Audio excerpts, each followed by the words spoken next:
The live TV, सच सबसे आगे। नमस्कार, द लाइव टीवी आप देख रहे हैं, आपके साथ मैं हूं आदित्य कुमार।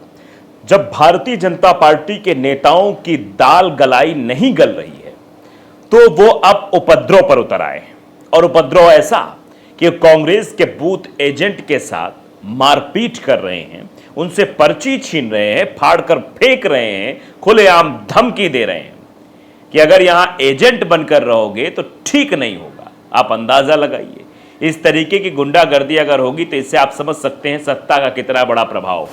दरअसल भारतीय जनता पार्टी के प्रत्याशी दिनेश सिंह के भाई और उनका बेटा जिस तरीके से क्षेत्र में निकलकर लोगों को धमका रहा है, मतदाताओं के साथ साथ कांग्रेस के बूथ एजेंट्स को धमका रहा है, उससे यह साफ तौर पर लग रहा है कि सत्ता का पूरा प्रयोग इस चुनाव में दिनेश प्रताप सिंह कर रहे हैं। अब दिनेश प्रताप सिंह नाम आया तो आप समझ ही गए होंगे, यह रायबरेली का मामला है। रायबरेली लोकसभा क्षेत्र से राहुल गांधी इस बार कांग्रेस यानी इंडिया गठबंधन के उम्मीदवार हैं और उनके सामने दिनेश प्रताप सिंह इलेक्शन लड़ रहे हैं। और जिस तरीके के घटनाक्रम रायबरेली से निकल के आ रहे हैं वो इस ओर इशारा कर रहे हैं कि चुनाव को प्रभावित करने की कोई भी ऐसी कोर कसर नहीं छोड़ी जा रही। हर तरह के पैतरे अपनाए जा रहे हैं। मतदाताओं को धमकाना हो या जो वहां पर मतदान अभिकर्ता दूसरे पार्टी के हैं या कांग्रेस के हैं उनको धमकाना हो, उनको धमकी देना हो, उनको ये बताना हो कि तुम अगर वोट डलवाने की कोशिश यहां करोगे तो ठीक नहीं होगा, यहां से बस्ता हटाओ, इस तरीके कई तस्वीरें निकलकर सामने आई हैं। और उसके कुछ दिन पहले उनके जो भाई हैं राकेश सिंह, उनके धमकी भरे कुछ पोस्ट फेसबुक पर जो वायरल हो रहे हैं। अब आप समझ जाइए किस तरीके से वो लोग बात करते हैं, किस तरीके की भाषा का प्रयोग करते हैं, वो भी हम आपको बताएंगे। तो चलिए सबसे पहले जरा हम ले चलते हैं, आपको ये तस्वीर दिखाते हैं, वीडियो दिखाते हैं किस तरीके से भारतीय जनता पार्टी के प्रत्याशी हैं और उनके प्रत्याशी के भाई हैं, वो लोगों को और बूथ एजेंट को जाकर धमका रहे हैं। पहले जरा ये वीडियो आप देख लीजिए, देखिए वीडियो।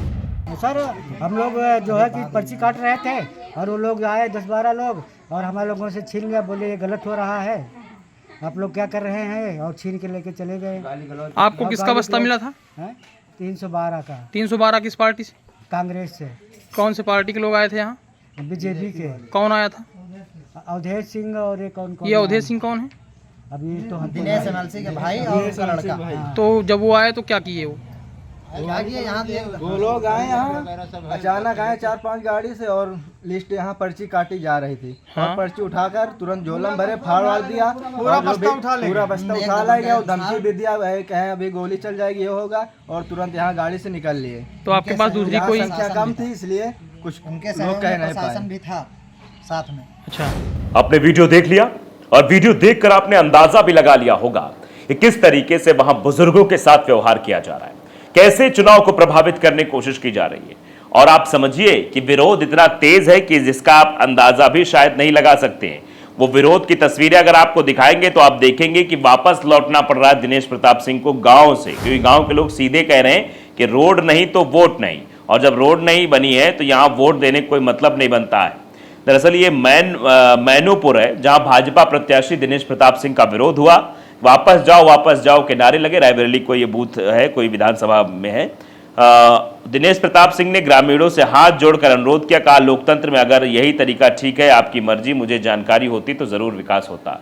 यानी आप समझिए जानकारी नहीं थी, उनका जिला है वहां जानकारी नहीं, एक बार चुनाव लड़ भी चुके हैं, शायद तब जानकारी हो जाती है। आप जो भीड़ देख रहे हैं, देखिए सीधे तौर पर दिनेश प्रताप सिंह को वापस भेजा जा रहा है।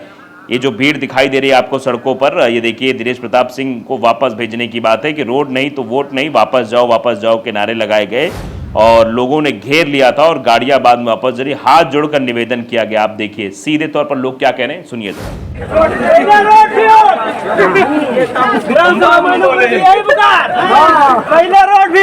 उसके बाद दिनेश प्रताप सिंह फंस गए तो वहां हाथ जोड़कर विनम्र निवेदन करना पड़ा। आप देखिए जरा, वो भी वीडियो थोड़ी सी देख लीजिए, आप समझेंगे स्पष्ट रूप से। देखिए, नाराजगी जताना, अगर कहीं विकास नहीं हुआ है तो उसका विकास कराना हमारी भी जिम्मेदारी है। हमको भी आना चाहिए, देखना चाहिए, हमको भी सड़क बनानी चाहिए। मैं इस सब गलती को स्वीकार करता हूं, लेकिन यह गलती भी है, इस काम से पहले एक बार अगर अगर हमसे भी कोई कह लेता आकर के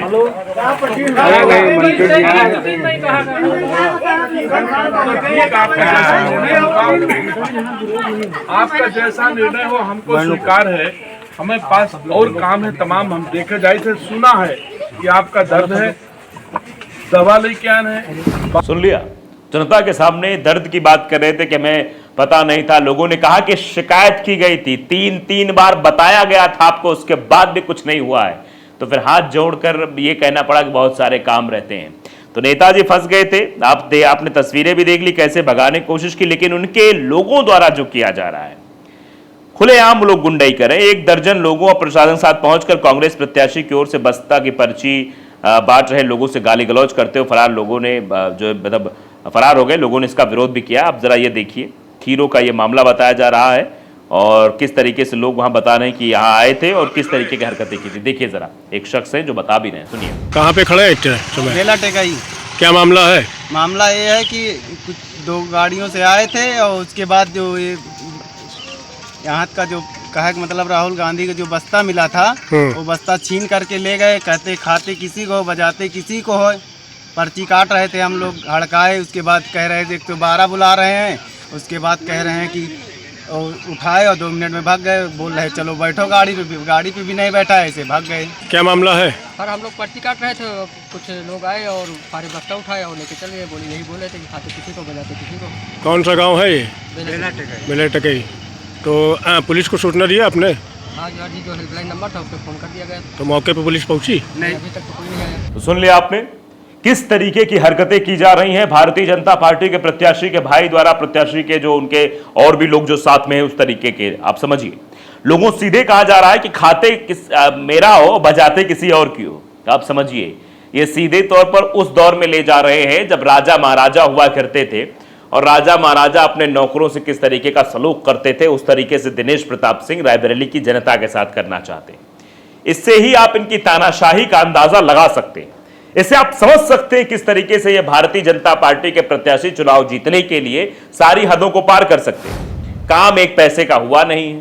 जनता विरोध कर रही है, जनता भगा रही है कि भाग जाओ यहां से, हट जाओ यहां से, तो उसमें चिटपिटा रहे हैं। इनके लोग जाकर कांग्रेस के जो अब मतदान अभिकर्ता है, जो एजेंट्स हैं, उनके पास जो पर्चियां काट रहे हैं, उनको धमका रहे हैं कि गोली चला दी जाएगी। उनको कह रहे हैं कि तुम खाते किसी और का, बजाते किसी और का। इस तरीके की धमकी दिनेश प्रताप सिंह के लोगों द्वारा दी जा रही है। इससे ही आप अंदाजा लगा सकते हैं कि हार की बौखलाहट साफ दिखाई दे रही है। यह हार की बौखलाहट है जो इस तरीके की हरकतें की जा रही है। और यह इतना ही नहीं, बीजेपी के कार्यकर्ताओं गुंडाई भी दिखी है। आप ये वीडियो जरा देखिए, भारत समाचार ने इस पर पोस्ट किया है कि रायबरेली बीजेपी के कार्यकर्ताओं की दिखी गुंडाई। बीजेपी के एजेंट की मतलब कांग्रेस के एजेंट की जमकर पिटाई की बीजेपी के एजेंट ने। पिटाई का वीडियो सोशल मीडिया पर वायरल। गुरबख्शगंज के हजीरपुर की यह घटना बताई जा रही है। आप समझिए, अभी तक तो था कि धमकी दे रहे थे, अभी तक तो था कि जनता भी सवाल पूछ रही थी, लेकिन अब यहां देखिए बूथ एजेंट को कैसे मारा जा रहा है। इस वीडियो में आप साफ देख सकते हैं। तो गुंडागर्दी की सीमा पार कर दी गई है हर जगह, और पोस्टर्स अलग से वायरल किए जा रहे हैं। इनके एक दिनेश प्रताप सिंह के भाई हैं, लिखते हैं पोस्ट 2 दिन पहले कि दूसरे प्रदेश का आदमी यदि किसी गांव में मिल जाए तो पूरा स्वागत करने के बाद मुझे फोन करो। पूरा स्वागत समझ सकते हैं किस तरीके की बात।